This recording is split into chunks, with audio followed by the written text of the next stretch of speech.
Thank you so much for joining us tonight for our Growing in the Winter webinar.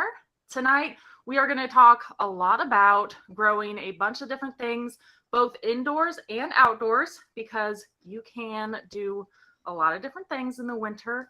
Winter is probably one of my very favorite times to get started growing, just because the weather's starting to cool down, and with that, there's not a lot of pests, which makes gardening a whole lot better. I'm sure a lot of you already have learned that, because in the springtime and even the summer and fall sometimes, there's a lot of different pests. And over the winter, you don't have to battle quite as many. So that is a huge plus side to growing in the winter.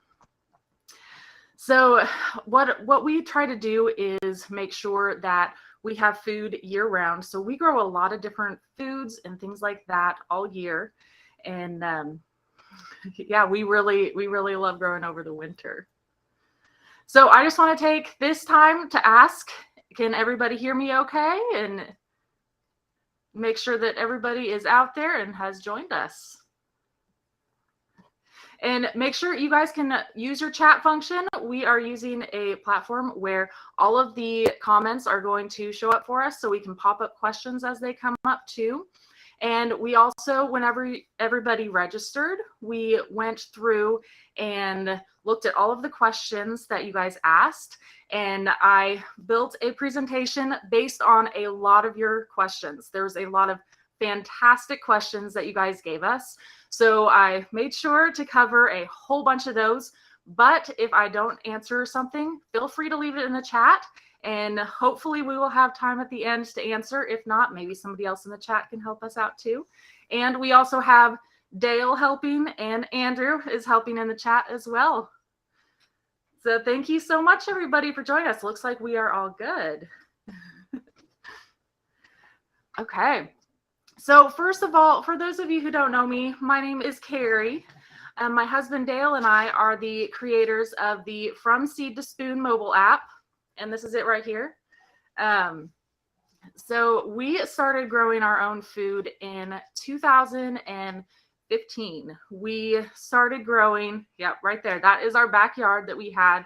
We lived in the middle of a city in an urban setting and decided that we wanted to try growing our own food. And here, 3 years later, as you can tell, we went a little crazy with it. We loved it.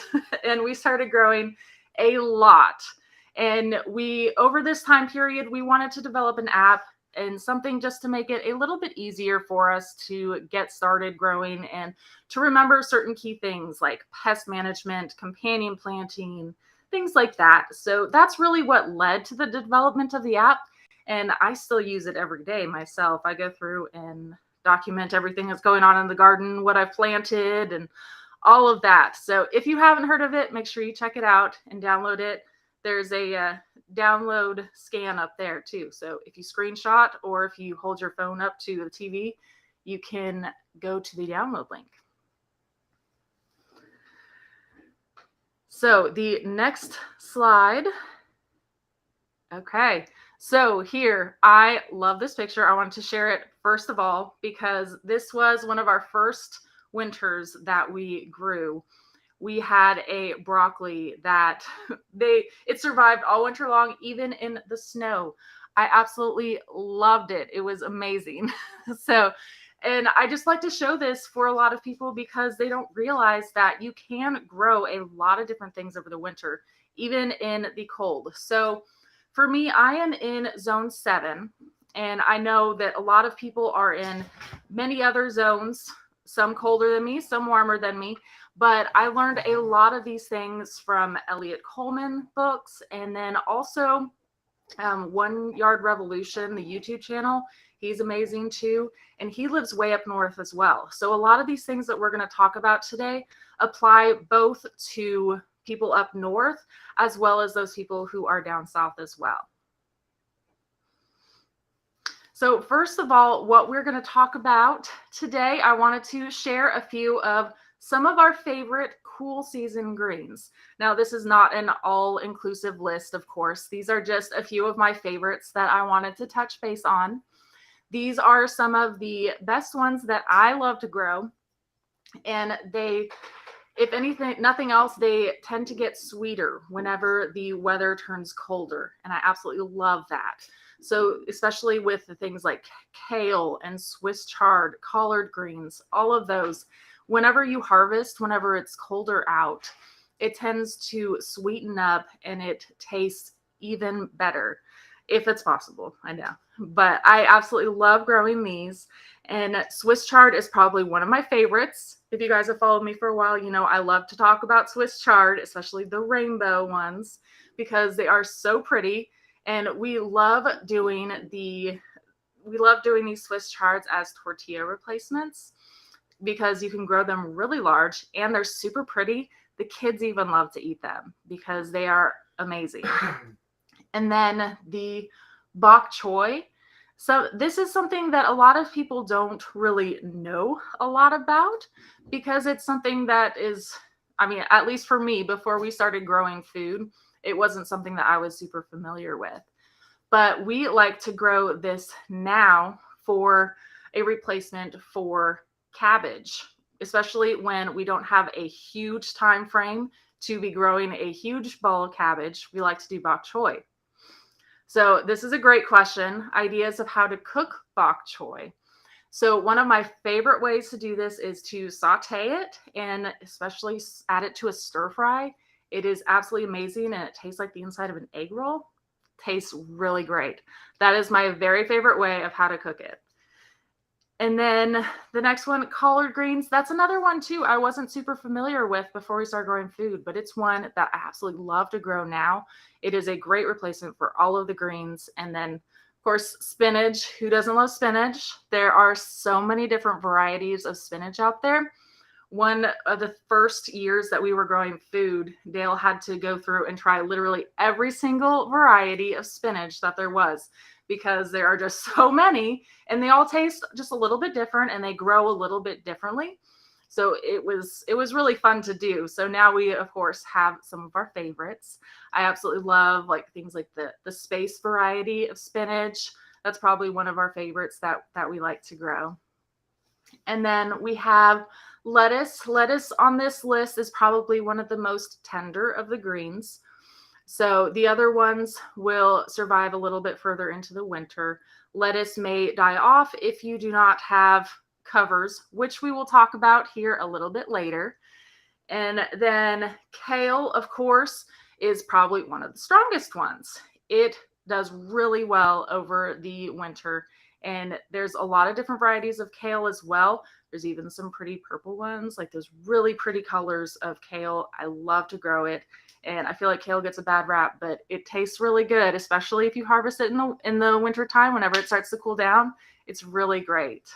And one of the huge positives about growing these cool season greens in the winter is whenever you go through and plant them in the fall, you'll still get a harvest of them in the fall, but over the winter time, they tend to go a little bit dormant, especially if it gets really cold in your area. But then in the springtime, whenever it starts to, ramp up a little bit, when the temperatures start to increase a little bit, they will be the first ones to start producing that are in your yard. So before you start planting your transplants, seedlings, anything like that, these ones will be producing for you already and you can harvest from them. So that is amazing. That's one of the biggest reasons I love to plant these greens in the fall, is because I get a whole bunch of harvest from them early on. And Jean has a great question. Suggestions on getting spinach seeds to germinate. So this is great. What you want to do is make sure that you keep them moist. First of all, that is a huge mistake that a lot of us tend to make, is forgetting that we planted them out and not keeping them moist enough. So you want to make sure you keep continual moisture on it, and make sure you don't start them too early because they don't like the heat. So making sure that you start them whenever the soil temperatures are cool enough for them, and then they will germinate a lot better once it's cool. And honestly, spinach can sometimes be temperamental. So I do try to do succession planting. So I'll do some rounds of spinach, like at one point, and then I'll wait a couple days, up to a week sometimes, and I'll do some more spinach, just so that way I don't just put all of my eggs in one basket over here. And I tend to do a couple different rounds of it just to make sure, because spinach, yeah, it can sometimes be temperamental. Okay, so besides the cool season greens, those are all my favorites. The next round of the plants that I wanted to talk about are the root crops. So with root crops, there are two different varieties here that I wanted to talk about. The first one, which if you guys are already doing winter growing, I'm sure garlic is probably on your list, because that is one that is something that everybody loves to do, and plant them in the fall. And garlic does so well over the winter. You'll plant it out in the fall, and it actually needs the winter. It loves dying off and going dormant over the winter, and then it comes back in the spring, and then you can get a harvest from it. So garlic is one that you actually need to plant in the fall time if you want to have a harvest of it. And then onions are very similar, and you want to plant them in the fall. If you are doing seeds, you want to start these seeds in the fall, and then they'll do very similarly to garlic. They'll go through the winter, and then they'll come back in the springtime, and then that's when you'll go about harvesting them. If you are doing like the little sets that you buy, those ones you'll plant in the spring, but this would be like the onion seeds that you do. Now, these other cool season crops, now typically you will have already planted these depending on where you live. Sometimes if you live down south, maybe you haven't planted these yet, but up north, I assume you guys have already done these yet. But carrots are probably one of my very favorite ones to do over the fall. And what is amazing about them is that it does have a set time to harvest, but whenever you plant them in the fall, you can let them stay in the ground a little bit longer and just harvest them as you want them, because the ground almost just acts like a refrigerator. It's really great. Now, you don't want to leave them in there too long, obviously, but it's wonderful because you can extend it a little bit. You don't necessarily have to harvest all of them at once, and they do a great job being refrigerated in the ground. So these are all really good root crops. Now, radish is one too that you can always sneak in, I feel like, anywhere, because radish is one that goes really, really fast. It's done within about a month. So radish, I always recommend too if you're wanting to sneak in a root crop. In zone 6, when you say fall, what month do you start? So I'm in zone 7, and honestly, it's going to be different for everywhere that you are. So the best thing that I can tell you is to check out our From Seed to Spoon app, because so for me, I go in here, and then whenever I select something, so on this second image right here, you can see it has the dates laid out for you. So this is for you, where you are. It's personalized for you. And it'll pull from your local weather station and pull up the predicted frost dates, and it'll calculate out when you should go about planting. So any of the plants that we have there, you can go through and it'll give you exact dates on when you should be planting. So make sure you check that out. That's the best thing I can tell you, because I honestly have to go through myself. Anytime I want to go out there and plant, I'm like, oh, is it time for this? I just pull out the app. It makes it a lot easier. Okay, do any of these winter veggies thrive in containers and smart pots? Absolutely, absolutely. So primarily what we grow in are smart pot containers. If you guys aren't familiar with smart pots, those are essentially just these fabric raised beds. They come in all different sizes. So they have them all from like these little tiny 1 gallon ones all the way to huge 100-gallon, round raised beds, which are fantastic. And I do pretty much all of my growing in these, and they do fantastic. And a little bit later, I'm going to talk about why I love them so much too. I'm going to touch on that a little bit later too. But I do absolutely love these. They do really, really wonderfully, especially things that don't grow too deep. You can even grow in the short smart pots too. Things like the radish and the beets, those do really well. Now, carrots and parsnips, you do want to make sure that you are using the taller smart pots so they have plenty of space to grow. But They are really good. Oh, thank you. My lovely assistant popped up the discount code there. We do have a discount code, and we do sell smart pots in our store. So make sure you check that out. You can shop at parkseed.com, or you can look in the app too. And there is a code right there. Oh, you know what? We actually have I didn't mention it earlier. We have a discount. Yes, right there. Just for attending the webinar, you are going to get a flat rate shipping for code spoon ship. So make sure you check that out and use those specials too. Okay, so next one that I want to talk about here are going to be peas. And peas are absolutely amazing because I moved too forward. I did add an extra slide. Okay, you can go back to the flowers. So I noticed, I looked at the questions right before this, and I saw that there was a few different questions that came in at the last minute about these flowers. So I wanted to make sure that I talked about cool season flowers. So I do want to touch a little bit on some flowers that grow really well in the wintertime. And so these are some of our favorites that I like to grow. We do a lot of mums and pansies, especially. Those are ones that grow really well in the fall, and then they do tend to go dormant over the winter, but they'll come back in the springtime too. And I've done these even in hanging baskets before, the pansies, and they've come back and done really well. I love them. And then, of course, bulbs. I do want to mention that if you do want to have these beautiful, huge blooms in the spring, make sure you're planting your bulbs now. And it is the perfect time in the fall to go about planting all of your bulbs. And also, I do know that Park is having their end of season sale, and all of the bulbs are included in that. So they're all like up to 50% off right now.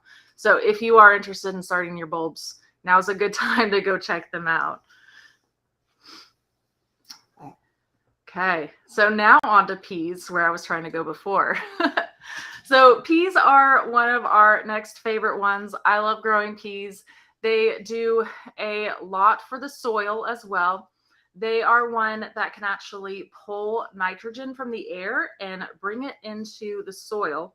So peas are really great for the soil, for all the plants around them, as well as, obviously, they taste amazing.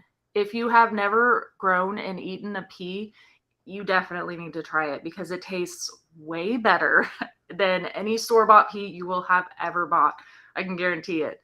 Me and all the kids, we always go out there. Hardly any peas ever make it into our house because we are constantly just pulling them straight off the vine and just eating them. They taste amazing.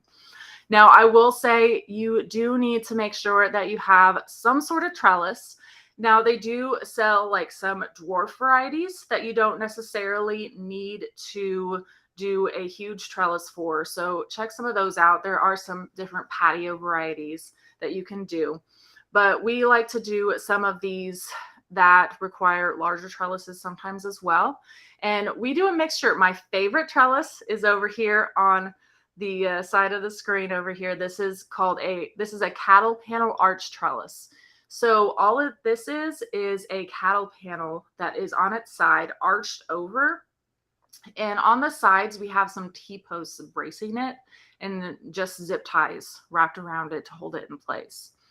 And we grow all sorts of things up this, not just peas. I mean, we obviously grow a lot of different things in the summer over it too. But peas do really well over one of those arches. And then I showed two different other ideas as well. In the center, this is just a rebar mesh. You can get this from like a Lowe's or Home Depot, anywhere like that. And then and then up here where the rosemary is, that is just a cattle panel arch that is laying on its side right there. And we have a bunch of different peas that are up against that trellis there. And we pretty much just went through and planted one on each line there, and they're growing really wonderfully. I love it. Okay, so Brittany says she's heard that peas are more trouble than they're worth. how many do you recommend a beginner planting? Well, honestly, for me, I always tend to plant more than I want just to make sure that I have plenty. And then if everything works, it's amazing. And I have enough that I can save for later.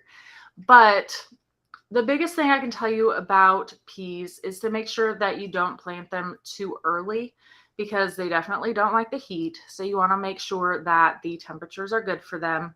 And again, keep them moist and while they're trying to germinate. And I would recommend just trying a bunch of different varieties. That's what we did whenever we moved out here. We tried several different varieties just to see what does really well here, and we found our favorites and what grows really well for our area. And I would highly recommend just trying a couple different ones and seeing what grows best for you. And yeah, just keep trying because they are definitely worth it, because one plant can give you a whole bunch of peas. So I definitely recommend doing it. I definitely say it's worth it. And you can plant them in the fall. You can also plant them in the spring as well. And they'll last you until it gets too hot, but they'll last you for quite a while in the spring too. So make sure you try them. Okay, so next we are going to talk about some cover crops. So if you decide that you don't want to be growing anything this winter season, I would highly recommend trying out some cover crops, just because there's several different reasons why. So there's several different types of cover crops to do as well. So first of all, peas, again, we've already talked about them. See how great peas are? They're good for cover crops as well. So these peas are really good because they are nitrogen fixing. So like we already talked about, they can pull nitrogen from the air into the ground and into their roots. So it helps all of the plants around them. It helps to build up the soil. So it'll help almost fertilize your soil over the winter time while you're not using it. So you're building up your soil, making it really great for when you want to come back to it. And then there's also some cover crops that are really good for soil structure. So things like radish, like I have in this picture, it'll help expand some of the soil and it'll help to break up compact soil. So that way you'll have easy to work with soil come spring. And then there's other plants that you can do, such as alfalfa, barley, different grasses that you can do. And that really is to prevent weeds from forming over the winter time. So having a combination of these or having some of these in your garden while you're not using it is really great to do. And I would highly recommend trying them out. And the biggest thing that I can say about cover crops too is if you are going to keep them in the ground, make sure that you take them out before they go to seed. So, and usually that'll be about the right time anyways, where you want to start planting in the spring. But you do want to make sure that you take them out before they go up to seed, or else you're going to be having these guys growing at the same time as your other ones. So you want to make sure to prevent that. So just a few tips for growing outside and protecting your plants. So first of all, the easiest thing that you can do, and I know everybody's looking for easy, that is mulching. And I would say right over here, this is going to be these, right in this raised bed, I have some wood chips. And we've also used wood chips and pine shavings, things like that. And that'll help to warm up the soil temperature for you and help to protect the plant a little bit. And also to retain some moisture too. So you won't necessarily have to water quite as often too. So making sure you're mulching really well over the winter is really important. And then the center picture that I have, this is actually a picture from our garden that we did. This is just a really easy do-it-yourself little tiny mini greenhouse. So it is a 5-gallon water jug that you can get. You just chop off the bottom of it and you put it over top of a plant that you want to try and keep warm, or if it's a transplant that you want to try and ease out into the weather, or if you have a storm coming in, something like that. So this is really good for something like that. And it's not great on a large scale. So if you have a huge garden, this probably isn't it for you. But it is really good for just protecting like a single or a couple plants. And then over here to the right, we have this is one of our PVC dome hoop houses that we've built. Now, this one right here is for one of our raised beds that we have on legs. And we built this frame ourselves. And I will say, if you are up north, I would not recommend having any sort of raised bed on legs that you're trying to extend a season, just because whenever the air is going underneath as well, you're trying to combat that too. So you're getting cold from down below. So if you are wanting to extend your growing cycle, I would recommend to do more of in ground or a raised bed that is sitting on top of the ground. So the next slide, I have a picture. This is our garden, what we had this last winter right here. So you can kind of see these PVC dome hoop houses that we built. And I do have several videos about these, and one especially that I went in detail all about going through shopping for the pieces and building it and all of that. So make sure you check that out because it'll help you to visualize everything too. But essentially all these I have little pieces of rebar in the ground on each corner of the bed. And then I stuck these PVC pipes into those, so help to stabilize them. So that way, if we got a bunch of snow on top or wind, it just really helped to stabilize so it wasn't moving and shifting around a lot.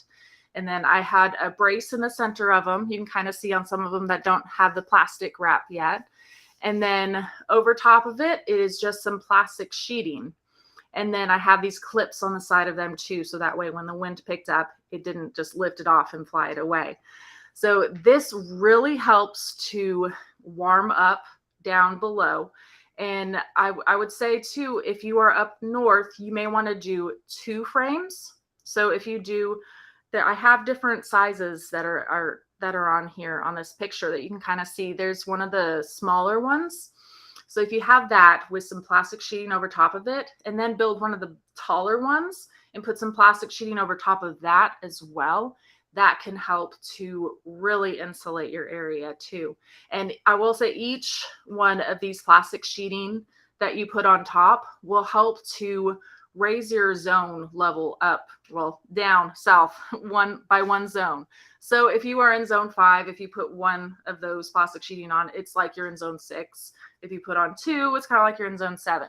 So these are fantastic to use. We use these whenever we have super cold nights, or if we have, say, like a sudden frost come in, we want to make sure that we are covering and protecting our plants. So we don't have these on all the time.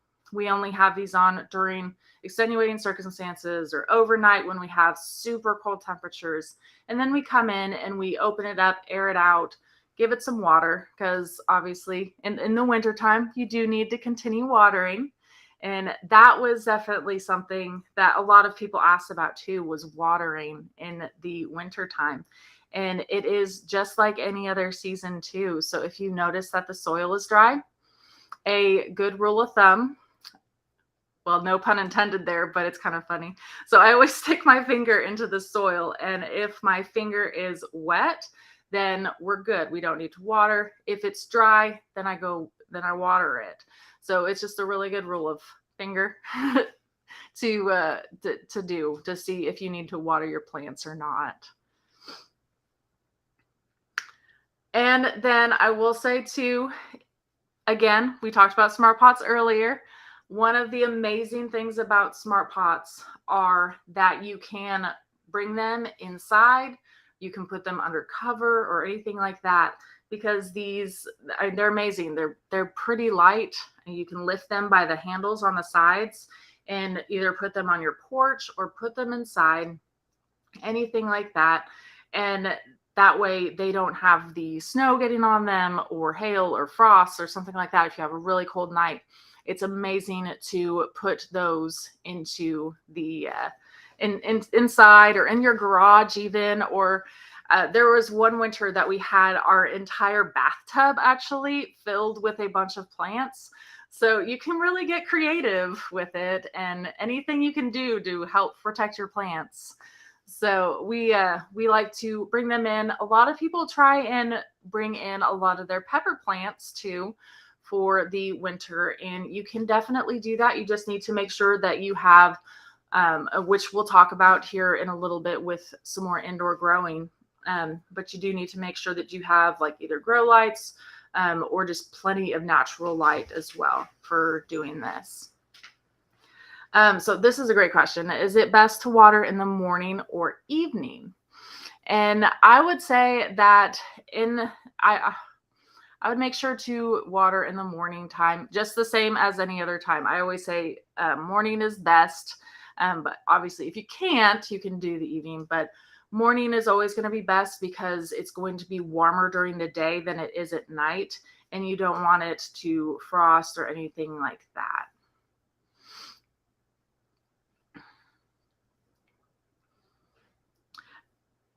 Have you tried using, so we always use the plastic sheeting that and you can get that from anywhere. I mean, you can get that from anywhere. We get it from Lowe's, Home Depot, anywhere like that. And yeah, I mean, any sort of plastic sheeting would be great for placing on top of these PVC dome hoop houses.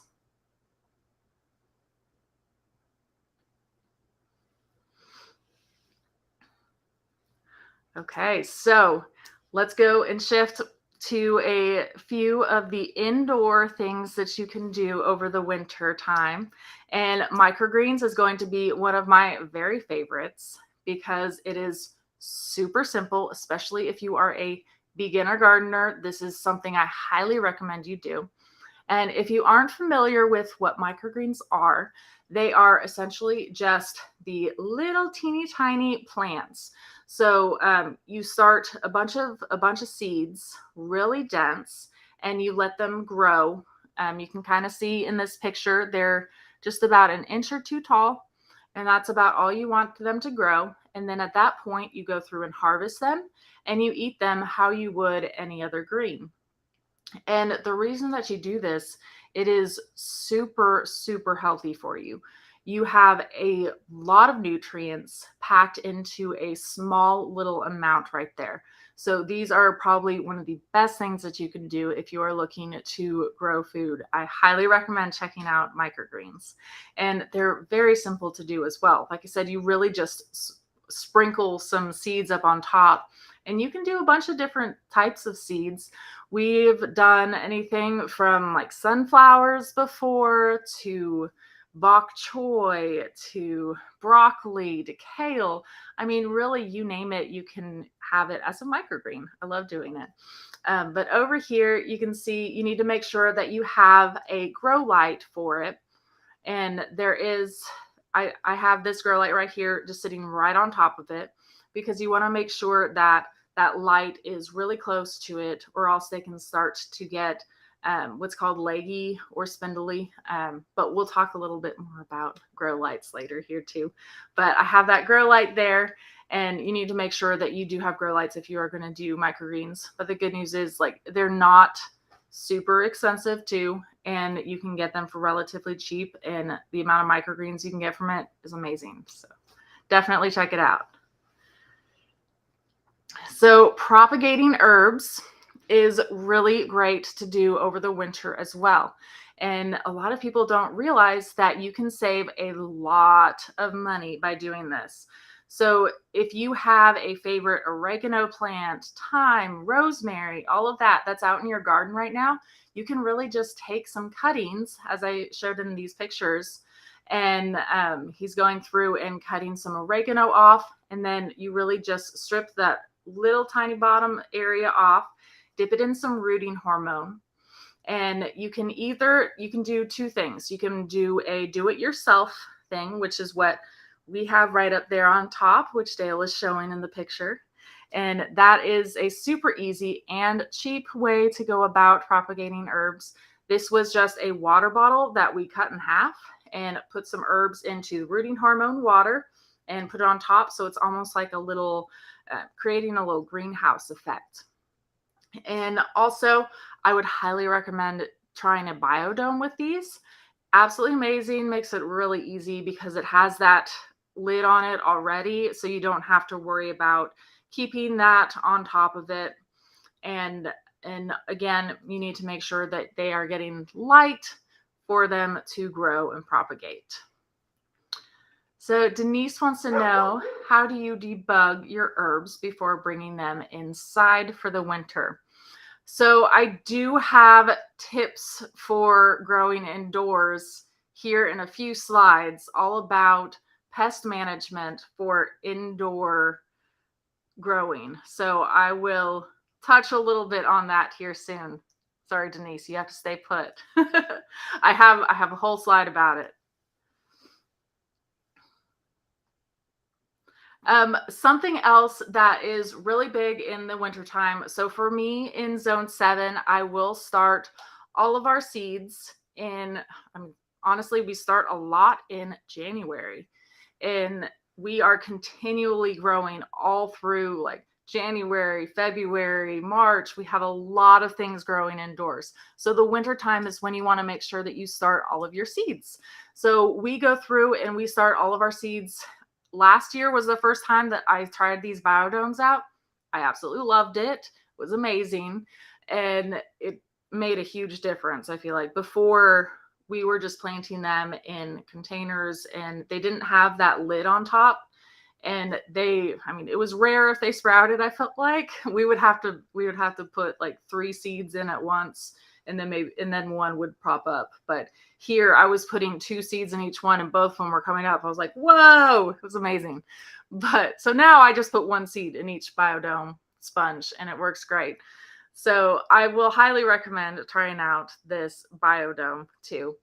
But definitely in the late winter time, so typically it's January time, I would recommend starting all of your seeds indoors. If you don't already have a grow light, this grow light I really like. This is one that we got again this year, and it is one that the sides adjust just by little handles that you spin around. It's awesome. I love it. It makes it so much simpler than having to I don't know. It was difficult before, and I loved having these knobs that I just turned and adjusting the light, because if you don't have that light sitting right on top of your seedlings, that's when you get those leggy plants, or when it looks like those plants are stretching and they're really long and fragile. So you want to make sure that you have this light sitting right on top to try and prevent that from happening.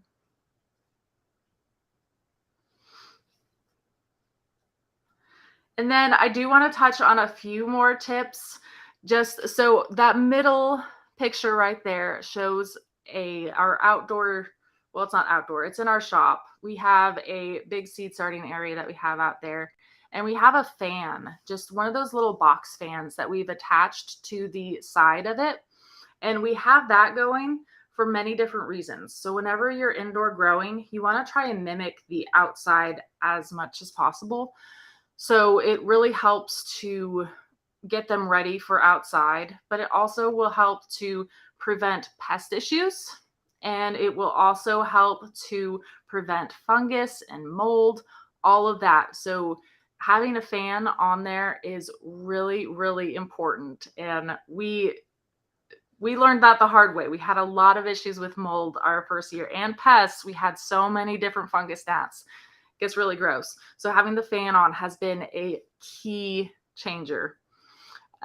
Okay, so how many hours per day to leave the lights on? This is a great question. So with these grow lights, we typically do 12 hours on, 12 hours off. We try to stay as accurate to what's going on outside as possible.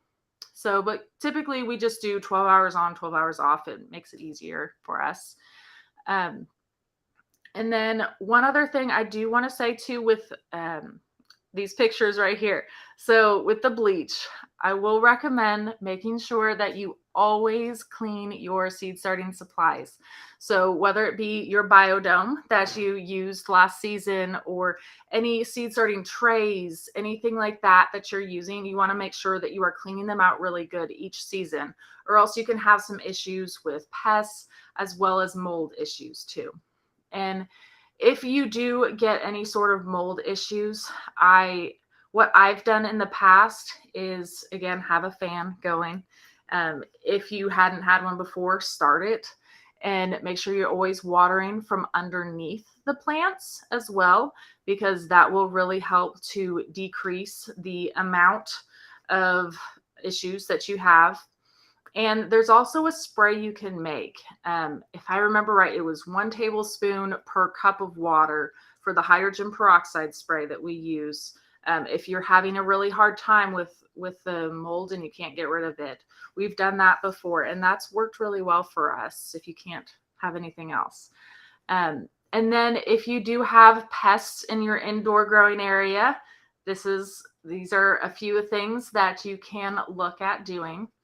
There are some different powders you can use that are natural. So things like the cinnamon, ground cinnamon, red pepper, diatomaceous earth, and even this espoma, or there's now all natural sprays that you can use that are safe for indoors, that are safe for your plants.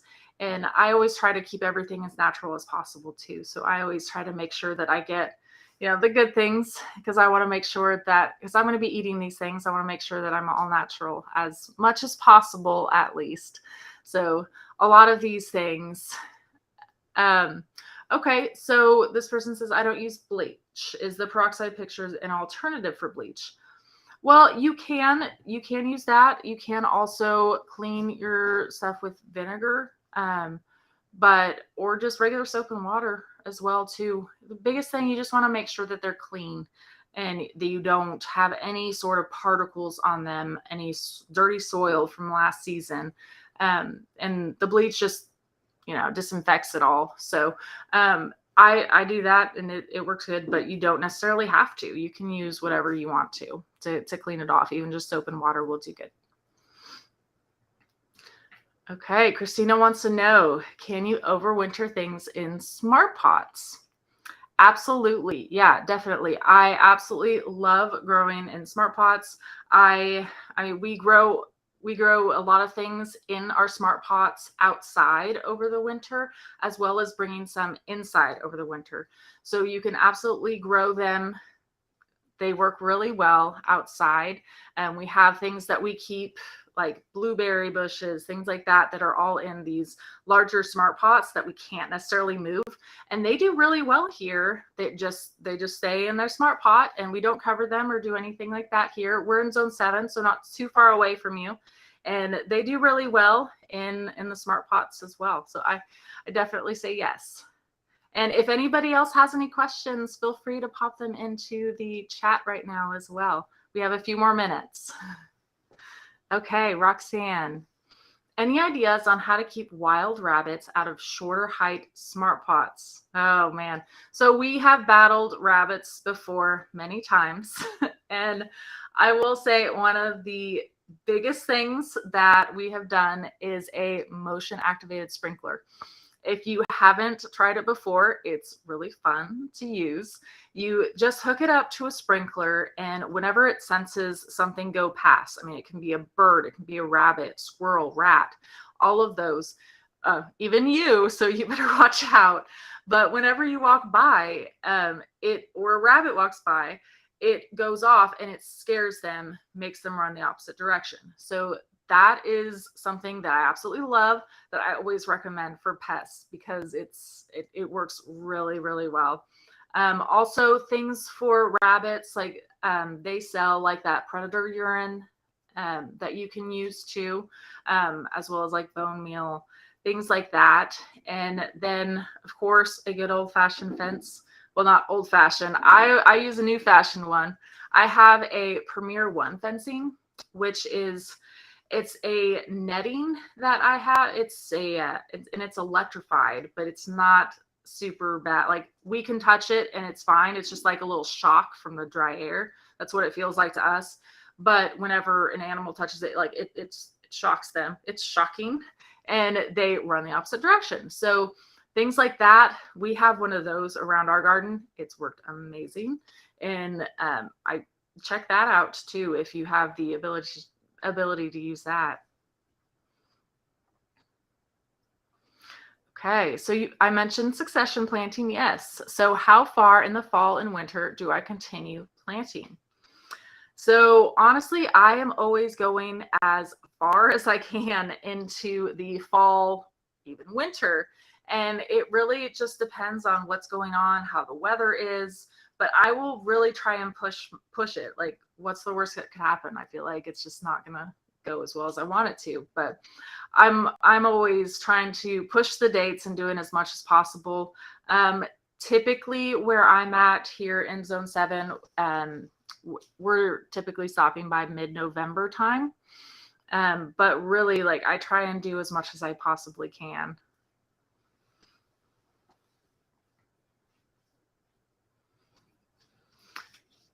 Okay, how do you keep the compost pile going when there isn't as much green material available in the wintertime? Okay, so what we do is we like to do, so we live on a farm now, but we didn't in the past. But now it's really easy for us because we have goats, llamas, everything you can possibly imagine, I feel like, and it's really fun. But before, when we lived in the city, we still had a pet rabbit, and we would use his manure in there. It worked really great for it. And honestly, like, you can have a rabbit in the city anywhere, and you can keep adding your kitchen scraps and things like that. And yeah, I mean, just do everything that you can. And I will say one thing that we did in the fall time, whenever we lived in the city, was we went through and we collected a lot of fallen down leaves from people too. They would collect them into bags for us. And then also we go and collect pumpkins. So we have like a bunch of neighbors that have pumpkins, or a local nursery too. There was one year that we got like literally an entire trailer full of pumpkins and brought them home. It was really fun. Actually, that was more than one year. That was several years we've done that. And it's great. Like, pumpkins are a wonderful addition. And pretty much after Halloween, a lot of people tend to just get rid of them. So that's something that you can ask your neighbors about, maybe ask your local nursery about too. So those things, yeah, all of that combined are things that we do. Okay, are those used for fungus gnats? Okay, yes. So that spray that I used, yes, we've used those for fungus gnats before. And it's worked really well. And again, the things also for fungus gnats, I'd recommend having that fan too, because that'll really help too. And drying out so not letting the water sit on the bottom of the plants. So what I'll do is, if I have a bad fungus gnat problem, I'll water them on the bottom, and then I'll let it sit there and absorb some water, and then I will go ahead and dump the extra water out. So that way the fungus gnats don't have an area to really breed and all of that. Okay, is there anything that can be done or planted in the winter? Oh, yes. Okay, so vine borers, yeah. I would say the biggest thing that you can do is to make sure that you plant in different areas. If it's possible, we try to rotate our crops as much as possible, just to make sure that the pests don't get used to where, so things like your squash was. So try and do it in an opposite area if you can. And we do, if you haven't checked out our app yet, we do have a full section in there under the pest section. And oh, thank you. Yes. So over here, so broccoli, you can see right here, there's a bunch of different pests right there. So if you go through and you select one, it'll pull up all of the natural ideas and things like that. So for the squash vine borer, it would pull up things like Some of our favorite things to do would be companion planting. And then we also do, we wrap the bases of the plant in some foil as well, just to make sure that that squash vine borer moth can't come and lay its eggs in that stem in the bottom. And that'll really help too. So there's several different things that you can do to help prevent squash vine borers and things like that. So make sure that you check out the app, because we have a lot of tips like that. And I also have a bunch of videos about different pests in particular as well on our YouTube channel. So if you guys are not following our YouTube channel and not subscribed, make sure you check that out. Okay. Do we have any other questions? Okay. Does bone meal promote mold and fungus? Not that we've ever had. We've never had any issues with that before. So.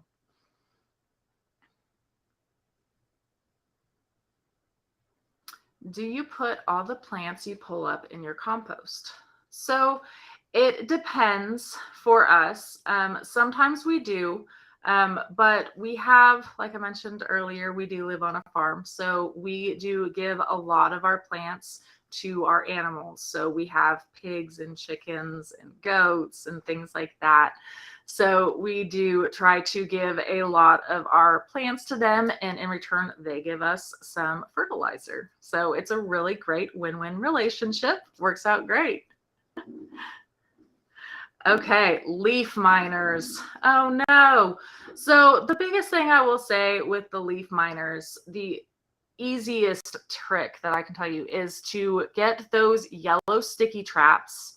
And you just hang it up next to the plants, and it works amazing. All you have to do is just hang it up, and it'll catch those leaf miners, and it works amazing. And that's what I will say. It works really good. So make sure you check that out. I think my soil is dead. Oh no. So I would just recommend using a bunch of compost and trying to add some life into your soil by either adding some fresh compost in. You can also get your soil tested at at one of your local county extension offices, things like that, just to see what you need to add into your soil. There's also espoma fertilizers that you can add to your soils that can really help, and it's all natural products.